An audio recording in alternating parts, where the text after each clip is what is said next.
Got that CDX token, we the ones chosen. Every state, every year, while I stay golden. Cod3x Club, hey, I'm not focused, it's an anthem. CDX got them frozen.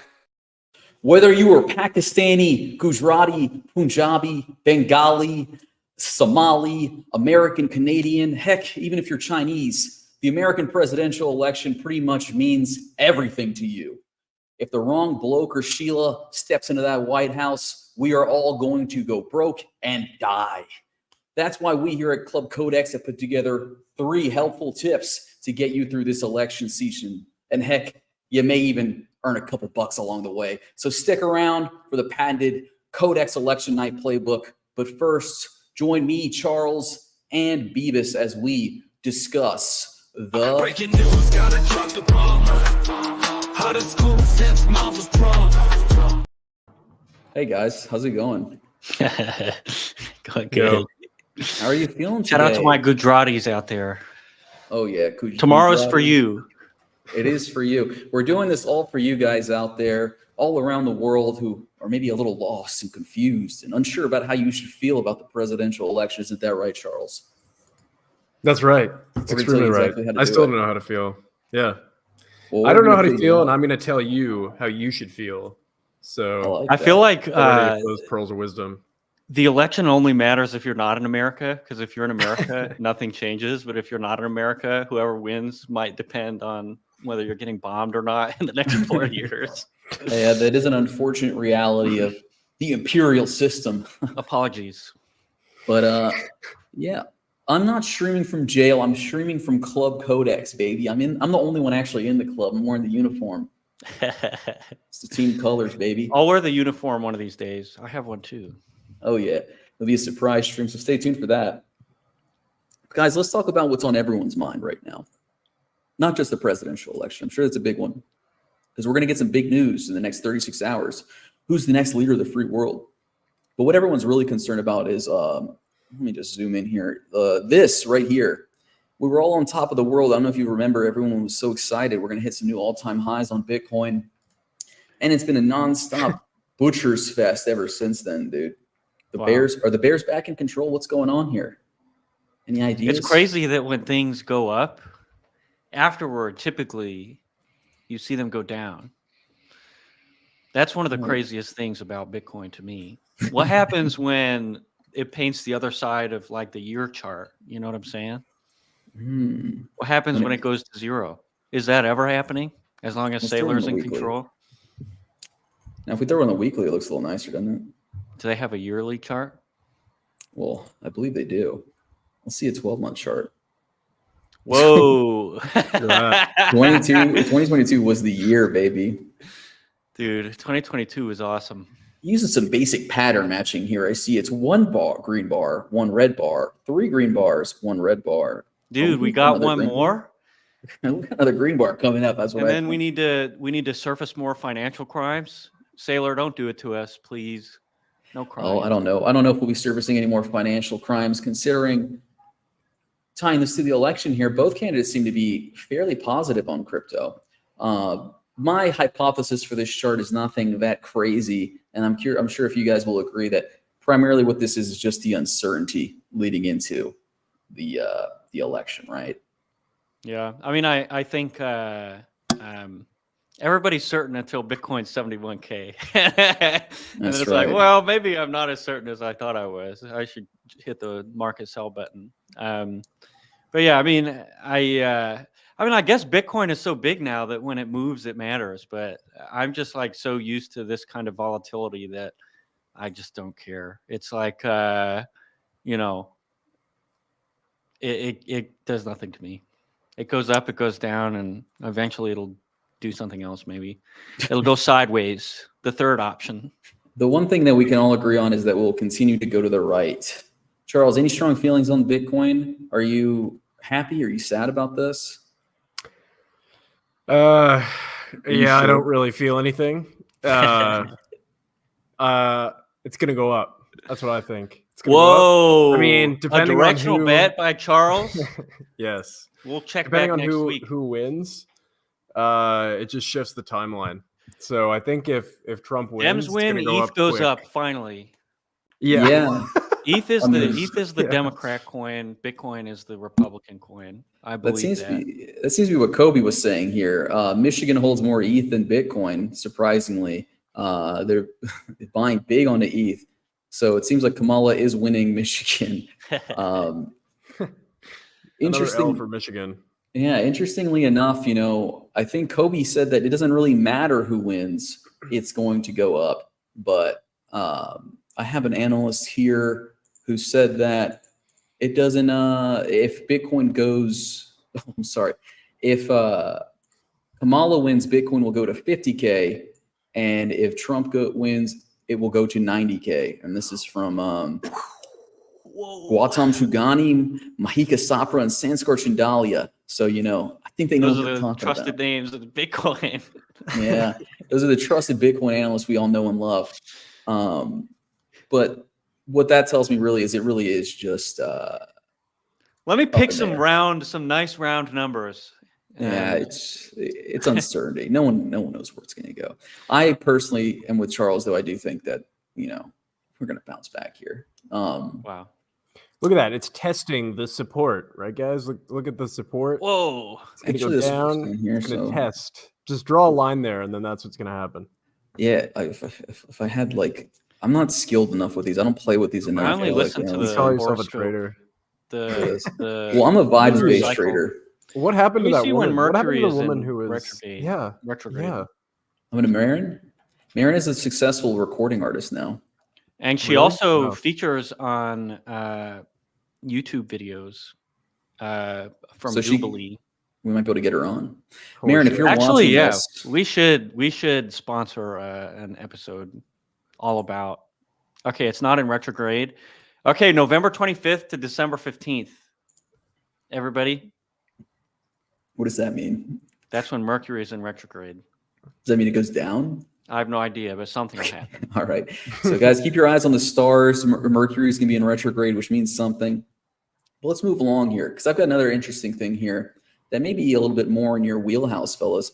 So, Coinbase is hit with a $300 million token listing allegations by Sun and Cronier.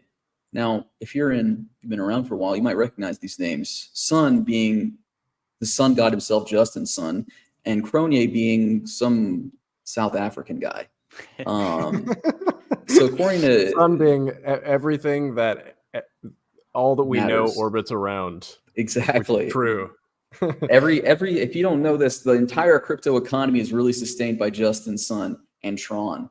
But he's claiming here that Binance charged $0 for a listing, but Coinbase tried to get them to pay 500 million TRX and demanded a $250 million Bitcoin deposit to boost their performance.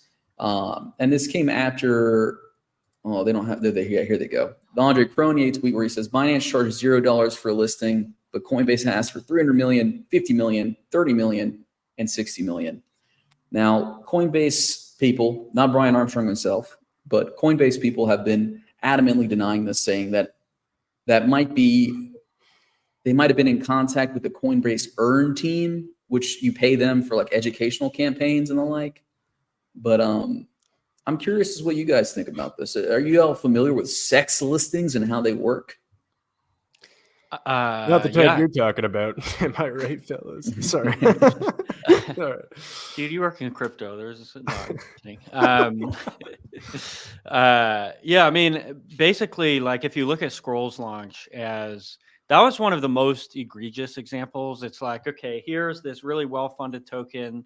We know there will be some level of bid for it. There's going to be some volume, but product market fit isn't well established. And so Binance basically charged them 5.5% of their token supply, which was distributed over a few days to stakers of the BNB token. And a lot of times exchanges will have these sort of convoluted ways to say, oh, we're not charging, but you need to engage with these educational platform if you want to be eligible. And the educational platform just so happens to distribute $300 million of your tokens to retail who's learning about it. And I guess really the main thing that people are trying to avoid is, using Well, I don't think they do a good job of avoiding this. So it might just be all fugazi, but using retail as exit liquidity, so using the centralized exchange buyers. If you remember back when we used centralized exchanges as DeFi lovers, at that time, the extent of our due diligence was like, what's the market cap? You know, you were a smart guy if you recognized there was a market cap. You know, you tell your friends, oh, the price actually doesn't matter that much. That was like a genius move. And now that we've kind of evolved into, you know, more sophisticated actors, you know, calling us sophisticated might be a little bit of a stretch, but we can see that there's a lot that goes into structuring a token market. And if you look at Phantom, for example, Phantom had a 1.5-year period where the team and the early investors all farmed like 150% APR staking in the system. And that like was at a very low valuation. It was really accessible and people were able to build up vast hordes of FTM tokens. So the bull market happened and, you know, FTM started popping off and all these people had a tremendous amount of profit. So when you're Coinbase and you're like, okay, these people are never going to be able to realize the amount of profit they have on your balance sheet. So I'm going to look at that margin. So the people that want the listing, let's say on the Phantom Foundation or a stakeholder related to Phantom, I see you have like billions of dollars of unrealized P&L. That's my margin. If I'm Coinbase, I'm looking at that and I'm like, okay, fork some of that shit over if you want a listing, because on the other end of that, it's worth it. And that's what we see, like the calculus with these Binance listings. It's like, okay, let's say you have no product market fit. Everything is like fugazi, top to bottom. All your stats are gamed. If you can meet their KPIs, if you give them 10% of your token, and if you get on Binance, suddenly you have more utility than most tokens in the industry.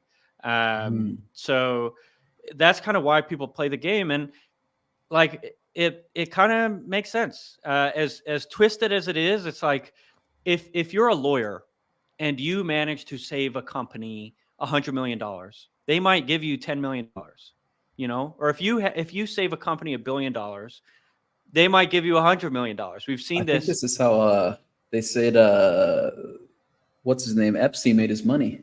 You know that? Recovering lost funds. You lose $100 million, Epstein gets it back for you. He gets 20 million. This is also how money laundering works. If you it's like if you find some loophole, if your firm is able to, you know, do something, it's like that's how these commission-based structures, like the super ultra high performance teams. It's like, imagine being the team that devised the legal strategy of stake, stake.com or some of these other people who basically got gambling legalized in the US just by virtue of finding all the right loopholes. Imagine being those lawyers. You've probably made so much freaking money doing that. It's like your skill set is invaluable. So it's like the dollar value is shocking, but at the end of the day, it's only shocking because people aren't used to seeing figures that big. But this is really big business. And when you're going to Coinbase and saying, hey, give me billions of dollars of exit liquidity, please, you better expect the price tag to be high, especially if you're Justin Sun. And of course, Binance gave you free listings because they were hurting at the time. They were underwater. They needed a lot of support. That was when CZ was doing financial crimes in Telegram to stay alive. And it's just the nature of the business. And Coinbase was very lucky to have the support of the American investor class. And they didn't need to have that sort of desperation. But Binance is doing the same thing now. Interesting. So basically, my camera went out. But basically what happened here is they need exit liquidity and you got to pay for it is basically it. So if you want to get a Coinbase listing and if you've got a lot of unrealized profit, you better be willing to pay up. That's the official Beavis take, and it makes sense to me. Yeah, now, Coinbase is like being responsible. Like it's the thing you do for your fiduciaries. You know, you don't just turn all of your users into exit liquidity. You at least give them a way to earn their $10 in their little platform. And everybody else did it. And these price tags are all huge. Well, the thing was that Brian Armstrong and other Coinbase reps were saying that it was free. So like the whole argument against it on Twitter was that no, it's free, it's totally free. And then Andre was quoted. I don't know, maybe Corval, you can find the actual thread, but Andre and Justin Sun were going, it's not free. It's, you charge us a bunch of money, and then maybe it was like some other earn thing that's optional, but like we'll list you. It's like totally free. Their legal positioning is it's free. Yeah. But you need to do a bunch of stuff that requires Yeah. a tremendous amount of tokens. So if you want to go through this thread here, let's check it out. Let's see what the original post was. This guy, Simon, I see him around a lot. Don't know anything about him. Don't care, at least right now. I recently spoke with a tier 1 project that raised close to 9 figures. After wasting over a year of due diligence with Binance, they finally received a listing offer. Binance asked for 15% of their token supply. Imagine paying $50 to $100 million just for a centralized exchange listing. Not only is this unaffordable for projects, but these tokens are also the biggest reason for bleeding charts. Something has to change. This is going to kind of what you guys are saying. And this is what caused all the little controversy here is Brian Armstrong claims that asset listings on Coinbase are free. Drop us a note through our asset hub and we'll see if we can help. And yes, DEXs are also a great option, which we support in our products. This is all disingenuous to me. It's like, okay, the 15% of these assets that were minted out of thin air. And also the company probably happens to have close to zero revenue. So it's like, who is supporting this long term? What's the business viability? And we see platforms all the time that do get listed for free, like Aerodrome. Coinbase obviously had a position there via Coinbase Ventures. If you remember, like Sushi back in the day and all the DeFi tokens, a lot of those I'm sure got listed for free because the volume was there and there was like a fundamental reason to list them. But if you're a top team, which translates to you've raised a bunch of VC money, not necessarily to product market fit, all you're trying to get the listing for is exit liquidity. And it's like, you better be willing to freaking pay up. If your token does nothing, if it has no value, the age of building up these huge monetary premiums is over. You missed the boat. Okay. We have Bitcoin, we have ETH, we have Solana, we have stable coins. We don't need, the next ivory tower VC coin to be, better money. We have. So we don't need Tau. I hate to say it. All right. I hate to say it so much that I'm not going to say it, but all right, guys, you heard it. If you think we should send 15% of the ICL supply to Brian Armstrong's wallet for a Coinbase listing, dude, have 50%, bro. How much of the ironclad supply are we willing to give away to Coinbase? It would literally have to be like 95%. 70%. Interesting. Now, this was an interesting piece. Instantly, fundamentally, the product improves. And we're so efficient at generating revenue that it doesn't even matter. We can have 0.1% emissions per year. Brian Armstrong, you heard us, 70%.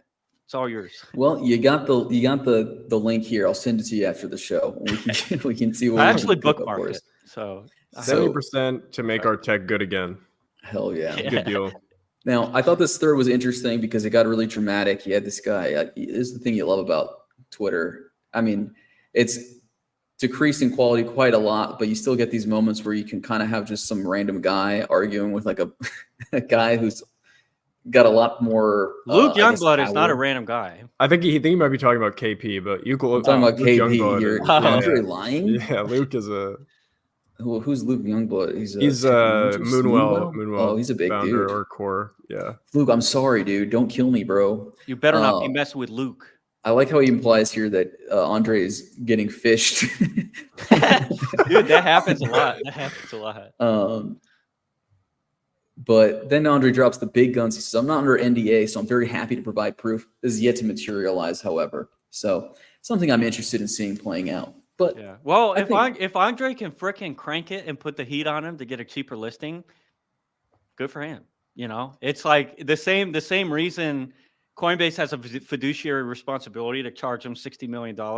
That's the same exact reason he needs to, put them out on Twitter so that they could lower the price, because then he saves 30, 40, $50 million. But very Trumpian negotiation tactic, to be honest. All right, now moving on. I think we kind of got the juice out of this here. Some very interesting insights on how tokens get listed and kind of the dynamics at play.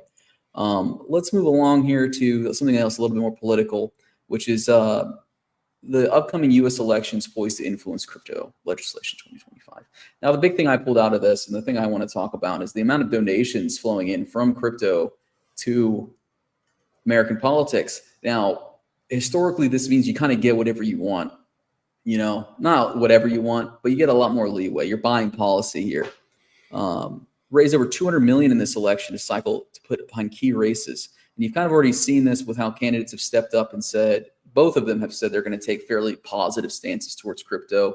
Trump's looking towards more deregulation. Kamala's talking about fairer regulation to protect users. Now,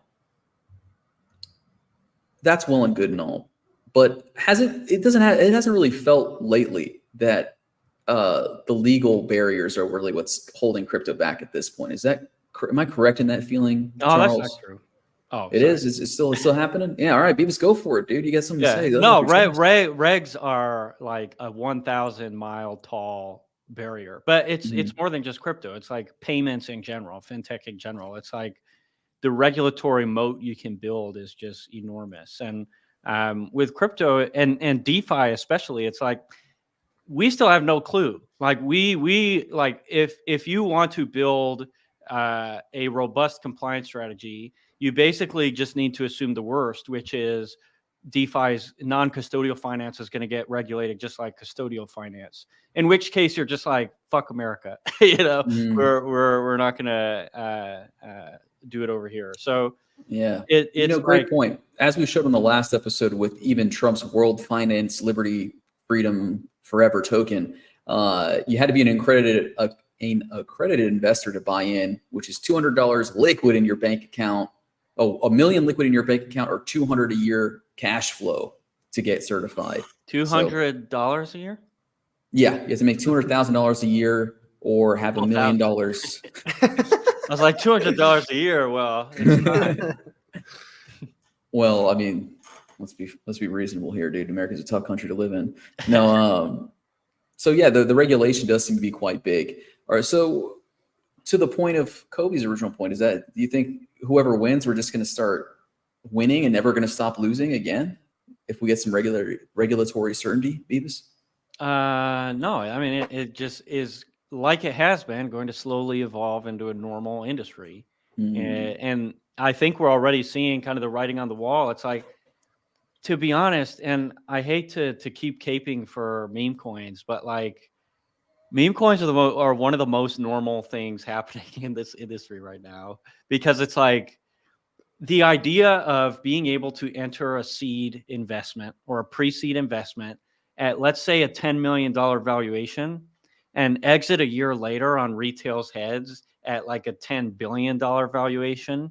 That's like insane. That's like so evil. It's truly, truly evil. And there are a lot of huge firms that basically got their start doing exactly that. Like multi-billion dollar firms got their start dumping on retail in enormous size. And it's like, a lot of this stuff needs to end. The industry needs to become more normal. We need to see products with real fit in the market instead of like vaporware VC scams. And I'm excited for that day. And regulation in the US is just like, okay, now we're going to do what we're doing, but we're going to do it slightly worse, but we're going to be in the US is really what that turns into, meaning, the investor protections are going to be there. But I think really like Maxine Waters is bullish on stable coins.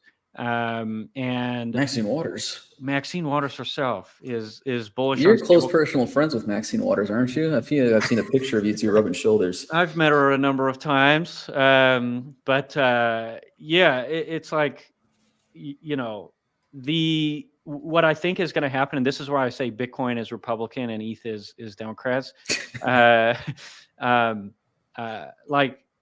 Dems love corporate finance because a lot of their funding came from success in the tech sector. Looks like my camera was unplugged, but Oh no. oh, there we are. Because a lot of their donors and a lot of their growth has happened in California in the tech sector, and everybody loves corporate finance. Everybody, is levered up to the gills on the left side of the aisle, or I don't know how to word that, but I think what we're going to see is, we're going to see stablecoin regulations. We're going to see stablecoins as a means to export the U.S. dollar, and we're going to see, more corporate hegemony via the U.S., via the tech sector, which is fine. It's good for crypto. But on the Trump end, like Dems win, it's like crypto as a business is going to improve in the U.S. Outlook for crypto companies is going to improve in the U.S., but we're not going to get as many scams, and the tokens aren't going to pump as hard because what we know is that scams always pump the hardest. Bitcoin being a prime example. I'm just kidding. But and then with deregulation, it's just like, okay, it's just a wild west and things pump anyway. And it's less so, we're going to capture this market and weaponize it for the U.S. interests via stablecoins and other means, versus we're just going to pump everybody's bags. And because America owns most of the assets anyway, we're going to win. And those are kind of the two theses. And I think like either way as an industry, we're going to be fine. And your meme coins are going to be fine. I would say it'll probably be pretty hard to regulate meme coins, to be honest. And everything the average person does is going to be fine. It's like, I think with Bitcoin, dude, if someone just needs to give us an ETH ETF where they can stake and earn yield, that's how ETH hits 10K, because you're not allowed to stake in the ETH ETF right now. Imagine being an American hedge fund or any hedge fund and seeing a BlackRock ETF product that gives you crypto exposure and 4% APR. I would poop if I were, poop out of excitement. If I were. You'd shit yourself out of excitement because it's so tantalizing prospect. Exactly. And we'll get more to that later. Possibly we will get there.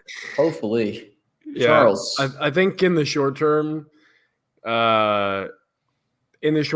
Trump winning is going to be better for all you degens.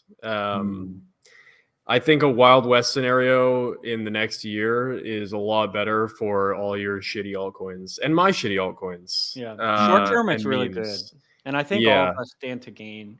Like the long term regulatory capture thing, it's like you can be generally assured that like the left will follow the mid curve approach.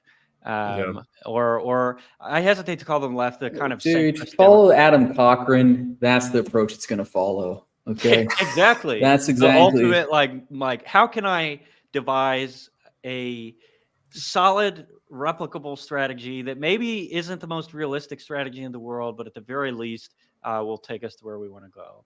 Whereas I feel like on the right, it's like, let's just, let's do it. Left curve, right curve. Let's just become unchained. And the right, I think both are fine. The right is like, they want to be like Goku and take off that heavy gi and go full Super Saiyan mode. You know what I mean? Yeah. That's pretty much what it's boiling down to. And speaking of Super Saiyan mode, I want to transition here a little bit into something a little bit more lighthearted before we get into the rest of the show. Talking with Charles before the show, I asked him, Charles, what would you like to talk about today? And he said, is Halloween bullshit or what? So real quick, guys, is Halloween bullshit or what? Charles? That's not what I said. No, it's cool. I just... Okay.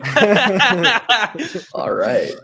I like, you know what I like? I like the discount freaking like drugstore boxes of like 50 chocolate bars for 1 cent that you get on November 1st. Newsflash, Charles is 8 years old. Yeah. Charles has diabetes, dude. No, but I wanted to know what Corval was for Halloween.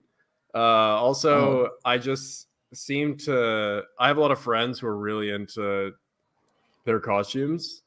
And I just, every time I try and come up with one, I'm like, this is going to be sick. And then I get there and no one gets it. And I just feel shitty about myself. So the pressure behind coming up with a costume, I despise. But I'm with you So there. you, that's so pretty you much it. mid-curve the costumes. I mid-curve the costume. I stress it causes me like a week of stress. I was and then it fails. Waluigi. Have you Oh, heard of nice. Waluigi before? Good fit for you. Yeah. That's a good one. My fiance was Wario. Oh hell yeah. That's cool. That's funny. For her. Why did you? Yeah. So for Halloween, I didn't dress up this year because I was literally moving. I was driving cross country on Halloween night. Wow.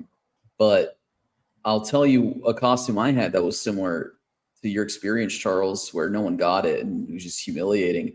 I bought a pig mask one year and I wanted to be the guy from Hotline Miami. I don't even think he's a pig in that, dude, but I wore it and no one got it. And when I was walking to a Halloween party, I was getting heckled on the street for wearing it, dude. This guy hated it. He was like following me and hollering at me about it. It was a terrible experience. I love to be as uncreative as possible. Yeah, I love to put in the way. like the second returns start diminishing on time invested in the costume, I immediately stop. So I maybe buy the cheapest serviceable kit on Amazon, and then I maybe add like a couple things. I kind of vibe with that, dude. I'm thinking from now on, because I've always wanted to do this one, I've never done this one. I'm just gonna do the classic Ghost from now on. You know, just I've had nothing beats that. Everyone knows who you are immediately. Oh, that's literally the day. It's cozy, you know. Literally the day after Halloween, I thought of a deviled egg. So you just get devil horns, you get a little trident, and then you have a little yellow thing. See, that would be on good. A white shirt. And then dude. I was like, nah, dude. Damn it. You're being too much like Jim from The Office, bro. You write book on your I face. love That's the deviled meanest eggs, thing you've ever said. And if I saw that costume, I would think of deviled eggs, which would make me happy. So. Yeah, thank you. Yeah. I went as have you guys seen the movie Natural Born Killers? Yeah. So I went as Mickey Knox, the dude Woody Harrelson plays. Which it was sick. It was great, but no one got it. And I would look at that costume and be like, I'll just give you the soy stare. I mean, that's to be fair, Charles, that's a pretty deep cut. That's like a movie from like 30 years ago. You need to throw any taste out the window. You need to just be the most mass marketed character you can. Talk to a girl. Yeah. You just gotta go around saying Haktua and everyone will love that, dude. Yeah. Because all I was doing was I gave out Pokemon cards to kids. That's cool. So you just need to be someone that your target demographic would recognize. And mine was just kids. That's a good point. Beavis has become a family man. Now, guys, Charles, are you ready for your segment now? We'll warm you up a little bit. All right. I hope you're ready. I'm about to hit the button, okay? Okay, do it. Ready? 1, 2.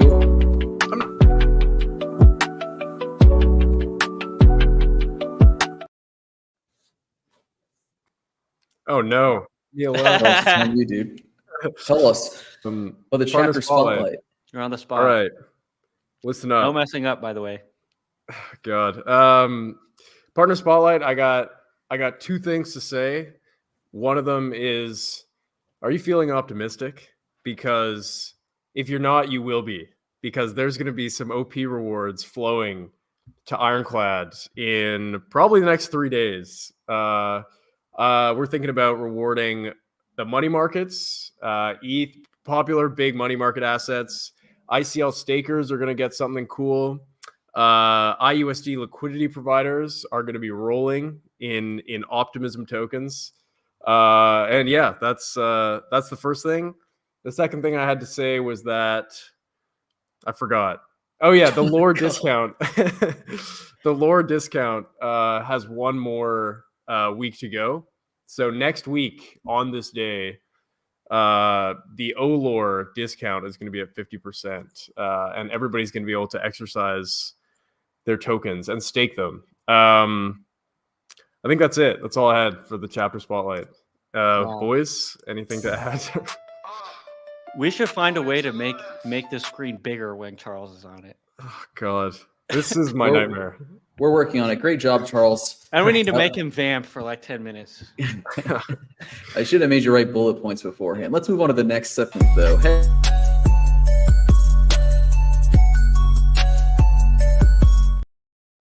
No, but you did great. Anyway, headlines.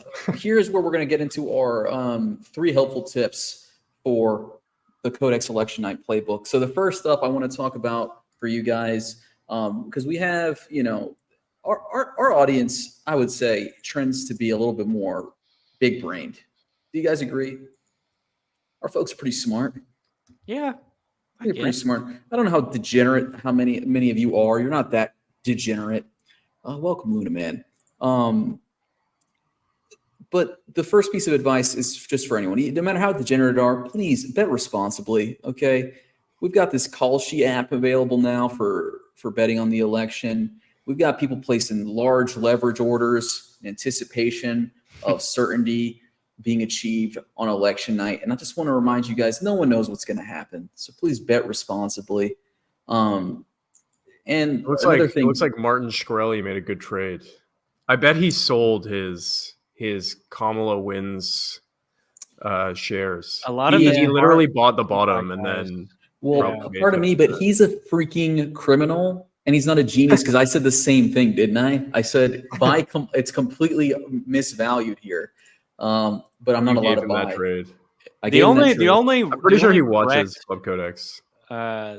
He does.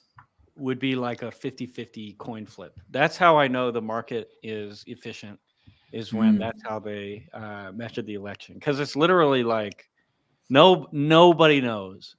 It's totally random. It's not totally random, but it's like nobody knows. Like it's always surprising. And I think I forget who said this, but some philosopher guy or whoever, it was probably like some stupid guy that I shouldn't be quoting, but said anytime a vote is close to 50-50, the outcome doesn't matter. And that's like every election. Nothing ever happens. Well, the difficulty with the presidential elections is ascertaining the actual odds, because there's so many factors going into it.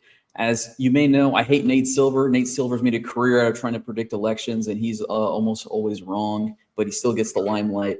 So it's not clear if it's ever actually really 50-50, right?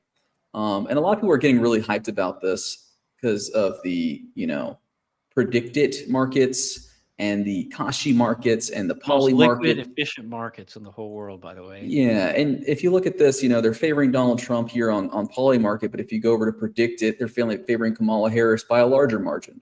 So I just want to keep everyone in mind that even the most, not saying that these are the most sophisticated, but even the most sophisticated pollsters in the U.S., if you're watching the news, they've got pretty wide ranges in who they say is going to call it. So don't bet the freaking house, fellas. Rule number 1. Bet responsibly. Have some fun on election night.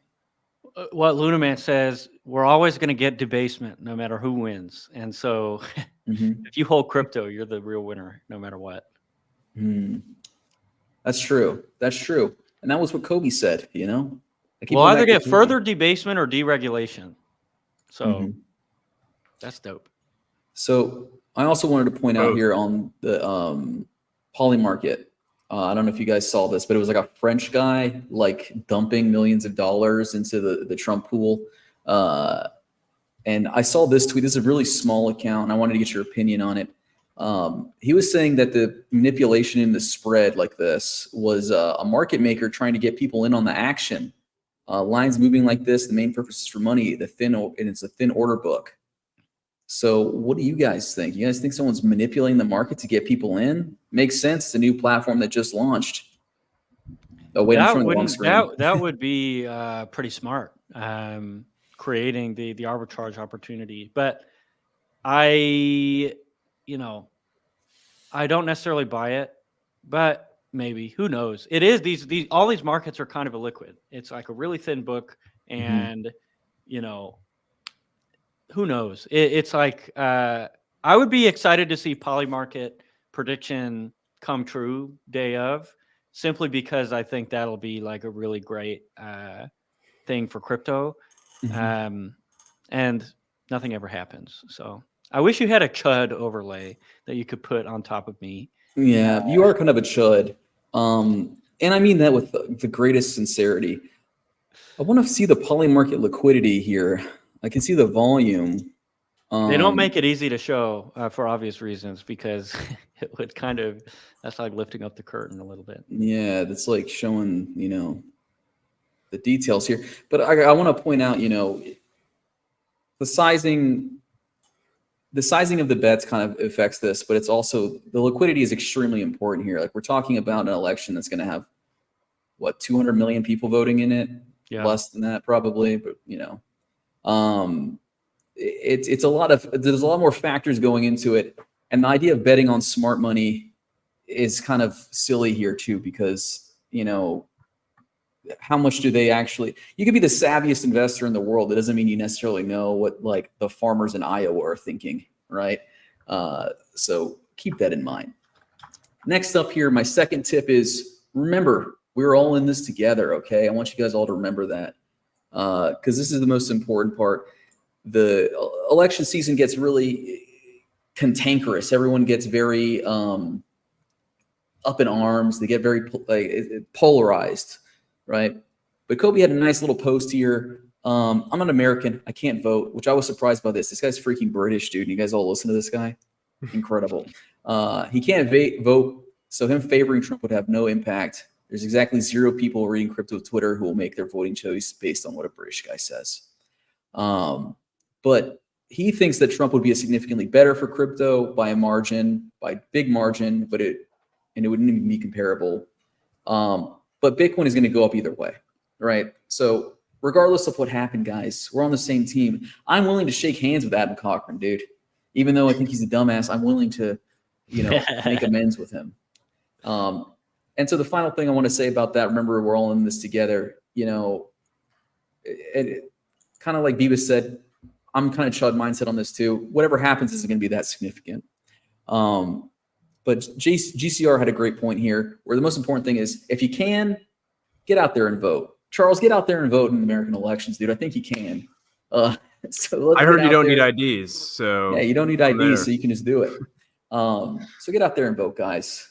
So number 1, bet responsibly. 2, remember, we're all in this together, so keep it cool. And the third most important one is, really close to my heart here. Don't get too horny, dude. Oh, God. Don't get too horny during this election, because there's a lot of people out there who are really risking it all because of how sexual this election's gotten. And, I would be lying if I said I was getting a little excited by this, all these shenanigans. You know what I'm saying? This is getting a little out of hand. Dude, I'm watching this at work. Yeah. Well, look, that's the former president of the United States right there. How many episodes of Club Cod3x have we done? 3, like 4? 5. How quickly we've degraded into just look, this is nonsense and not safe for work material. Oh, dude, this is the funniest. This is maybe the funniest thing that's happened this election season. I promise this is for a reason. This guy here, this guy is a Navy SEAL. Supposedly, he shot Osama bin Laden. And his response to seeing a bunch of young men wearing Kamala Harris Waltz hats and supporting their candidate is, "You're not men, you're boys. If there was no social media, you would be my concubines." Oh my God. And he's retweeting it. He might just be a social media genius, to be honest. Because he's saying, "Oh, Puddin', you're so sweet." I can't even say this on camera. Wow. And he wanted to repost this for the communists who missed it. So guys, keep it even keeled out there. Don't get too excited in this election. That's maybe the gayest thing I've ever seen someone post on social media. I think there was another crypto guy that saw a picture of a cute girl on TikTok, and he said, "This is what the boys were like in Rome." Yeah, dude. That guy was funny. So there's a little bit of an epidemic spreading on the news sites for you're getting too wound up in politics when you're turning gay, and you're basically saying, if it weren't for laws, you would be my supple concubine. Yeah, teenage boys. But it is what it is. That guy shot bin Laden, so he's allowed. He's an American hero, so I guess he's allowed concubines. So Going back though, I do want to get your guys' opinion. Which sexy Kamala would you prefer to be Oh president? God, dude. Or this one? Not gonna answer that. All right, fair enough. Be a coward, Chud. No, but very funny, very funny. Do we want to disclose before we wrap up the election segment here? Do we? Because we cut the tension a little bit here. We're having a little fun. Do we want to say who we favor now? We need a little argument. Oh, we're actually kind of running out of time. Maybe we should save that for later, for personals, because we do want to talk about something serious here. Let's talk about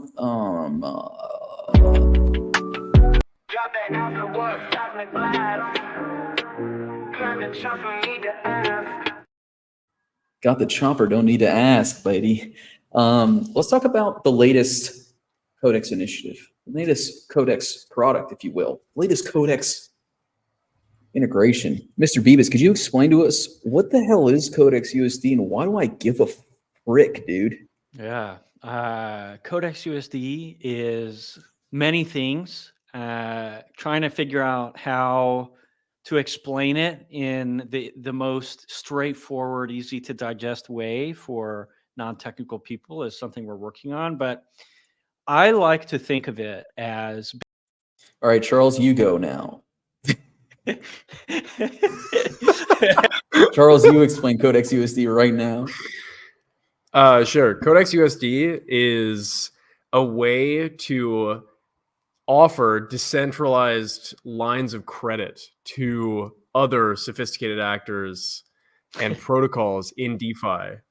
All right, Beavis, you respond. Rebuttal. Is that Codex true? USD is a settlement network, much like a clearinghouse, wherein we can use lines of synthetic credit to settle transfers between assets, between liquid and illiquid positions, all powered in decentralized exchanges. So it is the first totally decentralized credit instrument that can be used in the way that we're using it. So it's basically, imagine if all of TradFi were put on chain. We're rebuilding TradFi from the roots. So I can And get a house basically, loan?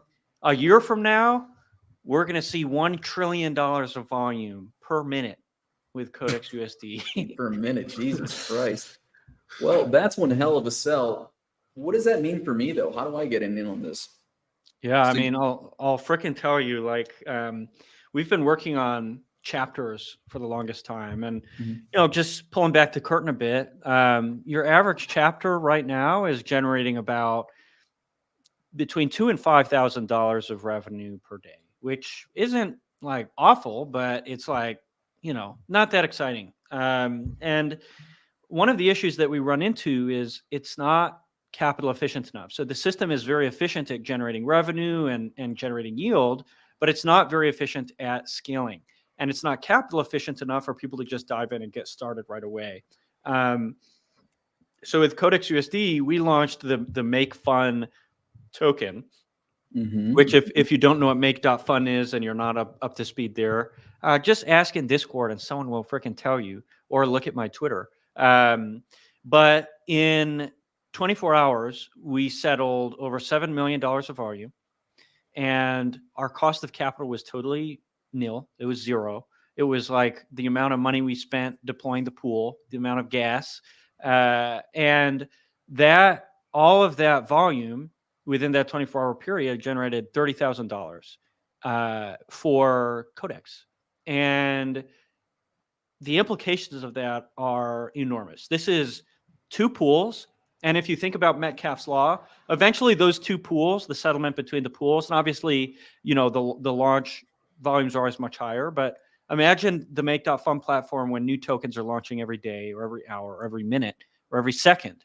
The volumes we see on Pump Fun, if we can capture a fraction of that vertically integrated with our settlement layer, we're talking now where we used to have to do a ton of work just to secure $2,000 to $5,000 of revenue per day.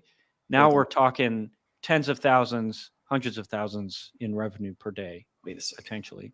Wait a second. Hold your horses. Okay. First off, what the heck's Metcalfe's law, dude? Yeah, Metcalfe's law is basically, it says the value of a network increases exponentially with every node added to the network. Okay. All right. And if you think of the value of a settlement network, like think about Visa. the ACH system, Visa, it becomes more Visa. valuable every time someone integrates it. And we're purely a B2B credit facility. So it's like, we don't need to create this convoluted system for users to buy bananas with CDXUSD. All we need to do is work with DeFi protocols and token launchers and developers to use it in their products.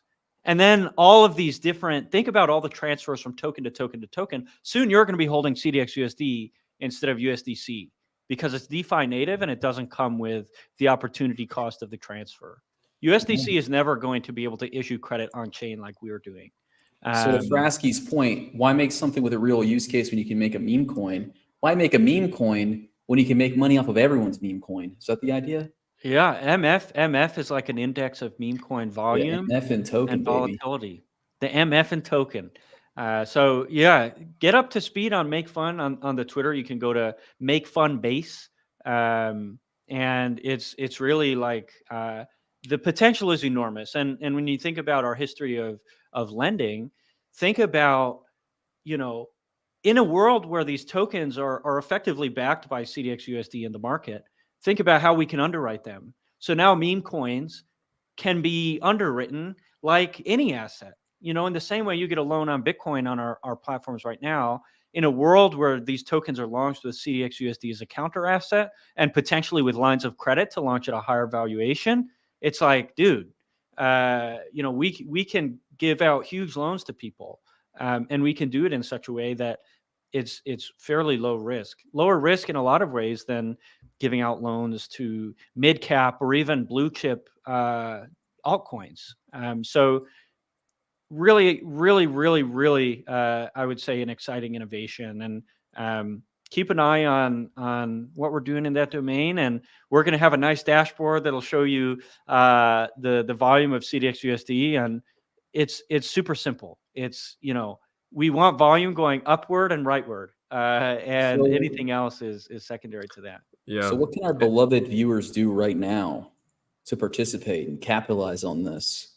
Our beautiful beloved viewers should join the Cod3x Discord, and all of the opportunities. Anytime we have a partnership or there's a token launching with CDXUSD, we'll make you aware, and CDX is going to be able to index a lot of these opportunities. So, you know, we're working with a lot of partners right now to help us really kind of ramp up the launches and get people using it. And I ask that you just try to understand how it works. That's kind of the big hurdle right now, because it will underpin a lot of innovation in DeFi over the next 12 months. And whether it be innovation coming from our team or whether it be innovation coming from our partners, you should get excited about it. This is a DeFi native Federal Reserve. Instead of Federal Reserve issuing a loan to a bank, who's issuing a loan to a specialized lender, who's issuing a loan to a market maker, who's then issuing a loan to the DeFi platform, this is one-to-one. There aren't 10 middlemen. And this is being underwritten by DeFi native builders. And we've been underwriting these risks since we've launched Reaper. So we're excited to really kind of leverage our experience to kill it in this domain. All right. So just get involved and keep your ears open for opportunities is kind of what I'm hearing here. Yeah. And to Magic Turtle's point, the lines of credit. So how does CDXUSD grow? The lines of credit right now are permissioned. So it's designed to be a credit facility that you can wrap into your smart contract. But with Make Fun, we're giving the line of credit to the launch pad so that you can launch tokens using CDXUSD whenever you want in seconds. So if you've been paying attention to the world of Pump.Fun, really amazing new paradigm in, you know, trading or even speculating, call it gambling, call it whatever you want, where the house isn't winning as much as they do normally. And I think with a few more innovations, we can really create a truly level playing field for, you know, market participation. And I think ourselves and many people are trying to wrap their heads around the meme coin market right now, try to understand it, make sense of it, see why it's important, why it maybe isn't important, why it matters, why it doesn't, and where it will live ongoing in the future. But one thing has been consistent in all the years I've been in crypto, and that's that people freaking love meme coins more than any utility, any tech you could throw at them. People love Ponzi's, dude. It drives them nuts. They go crazy for it. Yeah, it's you're like right. the fewer middlemen, it's like it's kind of what crypto is made for. No We've talked about middlemen, meme pure coins vibes. quite a bit on this show over the last few episodes. So I recommend if you're curious about them. I think we kind of cracked the code on them a little bit last time, but maybe I'm wrong. Maybe we need to do a little bit more in-depth market analysis. Me and Charles, we're going to sit down with our calculators and our accounting machines, and we're going to really run the numbers, and we're going to figure out what's the deal with these meme coins, who's winning and why. When CDX meme coin? Well, Frasky, I tried to do that, and well, I don't want to Maybe get into soon. it.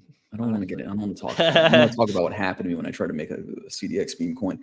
But let's move on to our last section. Let's start wrapping it up. We got a community spotlight here. I want to do. Let me see. I got a couple of things sent to me here. We have some of the usual suspects and a new entrant here. A new entrant? A new entrant. Yeah. Well, he's been in the community for a while, but he's got a new meme for us. He made MPO on X. It's not a matter of if, but when. Me waiting for CDX USD to overtake USDC. Well, you just heard from the horse's mouth. It's inevitable. Trillions of dollars a second. Turns is these excellent visualizations here in videos. Say goodbye to incredible. It's beautiful. We love it. Thank you so much, Timmy Turns. And Pepper Does Crypto also has a thread he wrote that was quite good, that kind of summarizes the entire Codex ecosystem, all the chapters and kind of how they all lock together. I couldn't have done it better myself. Thank you so much to our community members for putting out this excellent content. We're going to reward you with some points. And you know, we're going to give away some points right now. Actually, we're going to give away 3 sets of points, a lot of them. Whoa! To all of our guys in the Discord who've been watching. My favorite part. Yeah, it's my favorite part too. This is the only reason I come on the show, so I can see the screen. It's true. That's true. It's hard to get them on here until I show them the wheel. First winner here. Oh my God! It's Speculation Hill. Wow! Hell yeah. Congratulations, buddy! You've earned yourself some CDX tokens or points that will become. Next up, is it Red Skull again? Red Skull again. This guy might need to be. We might. Orval's got his finger on the scale here. Someone's bribing. We're paying him off. Yeah. Yeah. And finally, Silver Chronos again. Oh! That's so close.